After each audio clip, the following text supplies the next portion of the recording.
Shalom, peuple de Dieu. Shalom, peuple de Dieu. Suivez l'émission 5 minutes, un verset, une prière. Un temps d'écoute de la parole et de prière pour devancer l'aurore avec la communauté Parole de Jeunes Ministries, tous les jours à partir de 4 heures, temps universel, 5 heures, heure de Brazzaville et 6 heures, heure de Paris. Ne manquez pas. Ne manquez pas. Afin de contempler la gloire de l'Éternel dans une journée éclairée et pleine de foi. Alors, bonjour, hello, salut à tout le monde. J'espère que vous allez très bien et que cette émission vous trouve en bonne santé. Là, vous êtes de partout, vous êtes en train de nous suivre. Si c'est pas le cas, que le Saint-Esprit apporte en vous la guérison, peu importe votre maladie. Alors, je suis le frère Karl. Nous avons posté une image hier, un petit message pour vous demander pardon, des excuses parce qu'on devait commencer l'émission depuis lundi le 3, mais nous commençons aujourd'hui jeudi 6 février 2025. Alors sans plus tarder, bien aimés, nous allons prendre nos Bibles. Nous sommes dans le livre de Jérémie 48, le verset 10.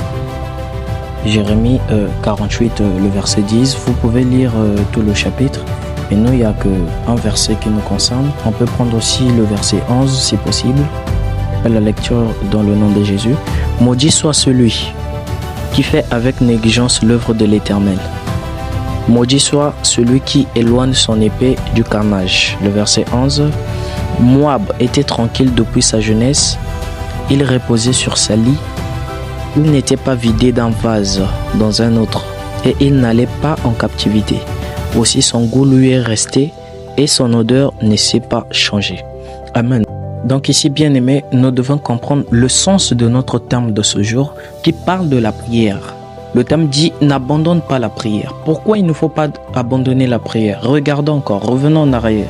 On dit « Maudit soit celui qui fait avec négligence l'œuvre de l'Éternel ». Or, en faisant l'œuvre de l'Éternel, on ne peut pas exclure la prière. Amen.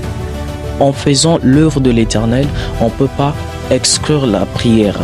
Et en avance, on dit « Maudit soit celui qui éloigne son épée du carnage ». C'est la partie-là. C'est la partie-là qui me choque. Il y a un mystère derrière ce verset-là. Il y a un mystère derrière le verset-là. La Bible déclare dans le livre de Luc, chapitre 10, le verset 19, « Voici, je vous ai donné le pouvoir.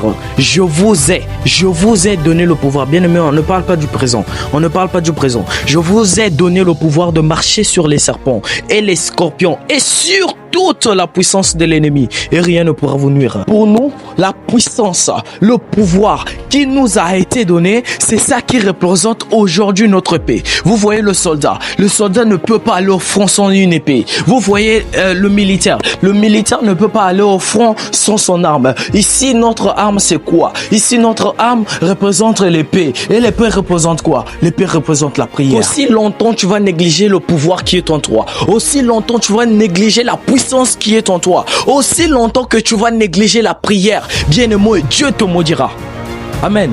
Dieu te maudira tant que tu négligeras la puissance qui t'a été donnée. La Bible dit dans le livre de Matthieu chapitre 10, le verset 34, « Ne croyez pas que je sois venu apporter la paix sur la terre. Ne croyez pas que je sois venu apporter la paix sur la terre. Je ne suis pas venu apporter la paix, mais l'épée. Je ne suis pas venu apporter la paix, mais l'épée. L'épée pourquoi? L'épée pour juger. Mais l'épée nous est donnée pourquoi? Pour combattre. Parce qu'un chef d'une division ne peut pas laisser ses soldats aller au front sans leur donner des armes. Amen. Regardez donc les sanctions qui se passent. Regardez les sanctions que reçoit un soldat sous le front qui fait une fuite devant l'ennemi. Regardez ce qui se passe. Il est appelé à être condamné dans son pays. Pourquoi? Parce qu'il a promis servir la patrie. Mais arrivé devant l'ennemi, il s'abaisse, il jette son arme, il demande pardon, il se rabaisse. Voilà pourquoi dans son pays, il est condamné soit à mort, soit à une prison à perpétuité. C'est ce qui arrive avec l'Éternel. À chaque fois que tu abandonnes ta vie de prière, prière. À chaque fois que tu t'abaisses, tu laisses l'ennemi s'abattre sur toi. Tu abandonnes ton épée. Comme on a maudit Moab qui avait abandonné son épée, toi aussi l'Éternel te maudira. Chaque fois que tu as un problème, bien-aimé, à chaque fois que tu es devant une situation, bien-aimé, utilise ton épée. Utilise ton épée. La Bible déclare que la prière fervente du juste a une efficacité. Est efficace. La prière fervente du juste. Et même le monde des ténèbres devait te craindre. Parce que quoi, l'épée que tu as, elle est tellement trop aiguisée. Et une épée qui est aiguisée est tellement trop tranchante.